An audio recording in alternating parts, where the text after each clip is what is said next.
Okay, we're gonna be doing some more grinding. We about got it cleaned up now.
We're gonna make Matt a video for lunch.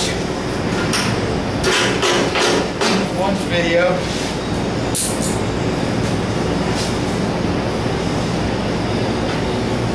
Yeah.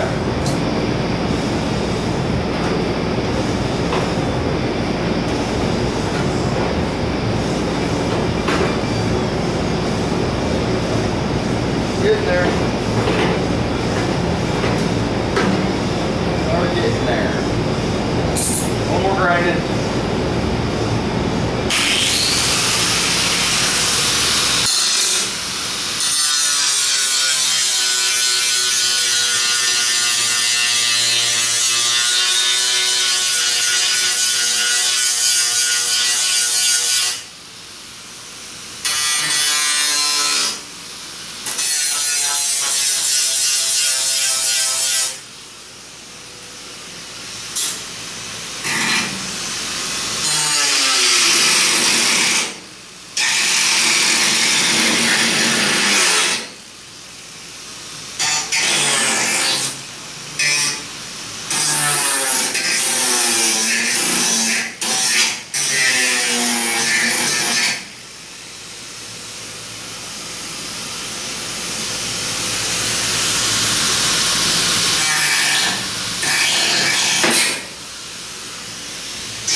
So that's what our factory seam looks like right there. You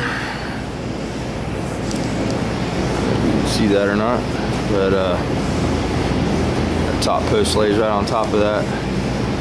or the top panel. We'll lay right on top of that. Clean that up a little bit right there, one corner, and we'll get this out to get it media blasted today. Give Han something to do. So we gotta cut this other side back.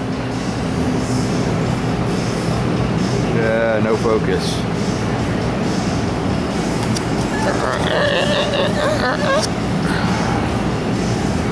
It's time for a new camera. Anywho, we'll get that side trimmed up, and we'll be golden. Got the flanges all trimmed now. Whoop. Got our quarter piece trimmed. We got a little more metal right here. Some paper thin, a little more grind in there. And we got to order our panels in. And as soon as I get this cleaned up on the top, we'll flip it back over and we'll cut the firewall out. That'll be it. After we get that cut out, we'll go ahead and blast it and start attaching it to the car and our new sheet metal. So got to get a bulkhead. Been waiting on a bulkhead. Now the bulkhead's holding us up. So that's the piece that holds the beam. We had an aftermarket piece here. The owner doesn't want to go with that anymore. He wants to go with the OEM. So he's having to cut one off the car, and that's going to be the holdup. I guess after we get our clip cleaned and blasted, the next step is putting our rocker pieces in. So maybe we'll go ahead and get that going today. I'll get Hans drilled on all the spot welds on the bottom there. We'll get our posts welded in to secure our door frame, and we should be moving along. But that's what we're going to use there, Big Eric. That gives you a better idea of how we're going to put that on. It's going to get attached right across the dash area there, or the under dash area. And now all these welds will be factory. We won't be cutting any of these quarters loose from here. All this structure's factory, and it's going to make for a much nicer repair. We'll put this goes right into the factory seam area, and this is the way to do it, man. If you don't want to find any, this and that on them, keeps all the welds tight in the factory. And once we get this blasted and then epoxied, it'll start looking like something. It looks like a rusty piece of crap right now, but we're working on it. It's coming along. It'll just take a little time. So that's where we're at on this. Got a little rust issues up here. Gonna have to get that all grinded down and see where we're at. And hopefully it won't be cheese grated after we blast it. Hopefully, some of that's just surface and superficial rust. Somebody was asking about the Bondo Hog. This one is Matco Tools. Very interesting story. When I was first getting started, I bought that when I was, I bought it almost 30 years ago now, guys. That's an oldie but a goodie. Sometimes the tool trucks are a little more expensive, but some of the tools they used to sell used to be pretty good quality. I really like the National Detroit stuff. If you're gonna buy a DA or anything, here's that palm sander you got, HPR. It's got a semi-soft pad on it, not a big fat softy pad like you got. And then I've got this palm sander here. This has got like this is actually a I can get it off here. I never take it off. This is a little soft pad that attaches to the Velcro, and you use the 3000 and stuff on this pad if you're doing the Trizact system. And I use that for my wet sanding. This is just an old DA that I put some 400 on, or 320, go over my body work. This is old Hutchins. I really like this one, but it's so heavy, in your hand, it's hard to hold on to. One thing to consider when you're buying a DA, they have finishing DAs and they have DAs for body work, and the difference is the stroke of the orbit on the DA is larger. On the Bondo Eater, I bought this one by chance. It was the only tool man that would help me out. I was a painter and I wanted to get some body tools, and you know, the Matco guy was a guy that stepped up and gave me the credit when I didn't have any, and I bought that from him years ago, and it's never let me down. Very good tool to have if you're doing large sections of Bondo. It'll also strip panels, you know, and not heat them up. I like using it. When you use the buffer with the pad on it to strip, sometimes you can warp the panel, you know, because you're just getting a spinning motion, where this is an orbital motion. So National Detroit makes a real nice Bondo Eater. They're available through them. Snap-on has a really killer one. Matco, I haven't been on a Matco truck in years since I retired, but you know, some of the tool trucks have really nice stuff on them. I like the Snap-on Bondo Eater. I've got a lot of friends that swear by them. They're gear drive, and it's a really good unit. And if you don't want to buy off the tool truck National Detroit, you can't go wrong. If you want a decent DA or, you know, a Bondo Eater, like I said, it all depends on what you're used to and what you like in your hand. I don't have my National Detroits out in the truck right now, but it's a very light palm sander, and it'll rip Bondo, or it'll, you know, do finish sanding. So it's a middle of the road sander, but it's probably at the upper end of the price range, National Detroit.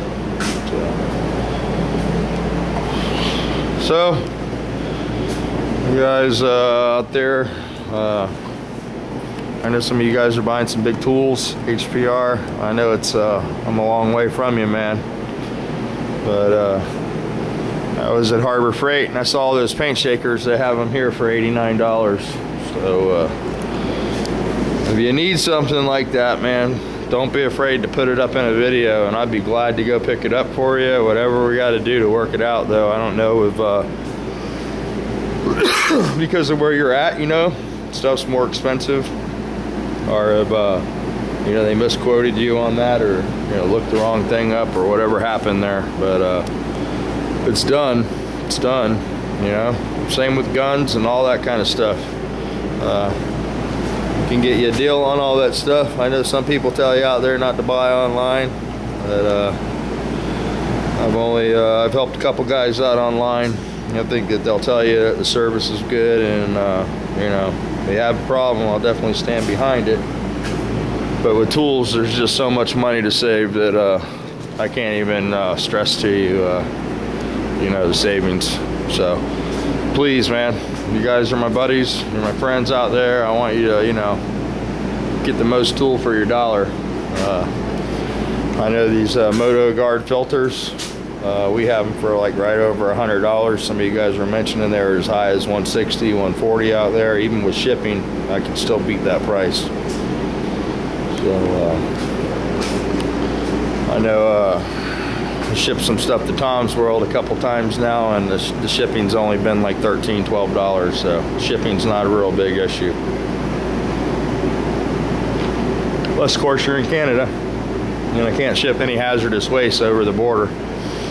I can ship up to 75 pounds of it in the States, but when you go over the border, they have different restrictions. Now, as far as tools and tech manuals and stuff like that, that stuff will go over the border no problem. So just something to keep in mind. And yeah. All right, so Hans has been working on the Hyundai out here. We'll go ahead and get it put up on the, put the frame machine under it and give it a pull. It's in the other section, over in the pull side auto body section. Over here, we gotta get this thing rocking and rolling. Of course, everybody wants their stuff for Christmas, you know how it is. So this one's a peeler. This is gonna be an all over. The quarter's not supposed to look like that. That's all from being hit in the back here. So I got to get Hans out of the habit of leaving my tools all over the ground. But we can see right there, that's our main impact point, right there. So we can see that this rail is definitely sucked in over here. It's just causing our gap issue. So we'll go ahead and pull that rebar off. We'll put a clamp right here and we'll pull this rail. I'm thinking most of the sway is on this side of the car. This rail's still looking pretty good over here. It's a little twisted. I hate these fiberglass rebars. It was much better when you could just weld a plate there and pull right where the damage was at. You know, you get a much better pull. But we'll deal with it. It looks like it's swayed over this way. That's why it's got the this quarter panel's actually come over the tire this way. The whole car swayed over. So that's why we got that gap right here. The car's actually moved over this way, and it's actually got it blown open. When you hit it in the back, it sort of bananas the rear panel and pushes the quarters out. So we'll get it pulled over, and hopefully that'll get 90% of the quarter panels pulled back right. Probably gonna order a cover for this one. It's pretty haggard up. Definitely gonna need a rebar. This is the kind of stuff you get into. You just don't know until you take them apart. But yeah, we'll get this one up on the machine.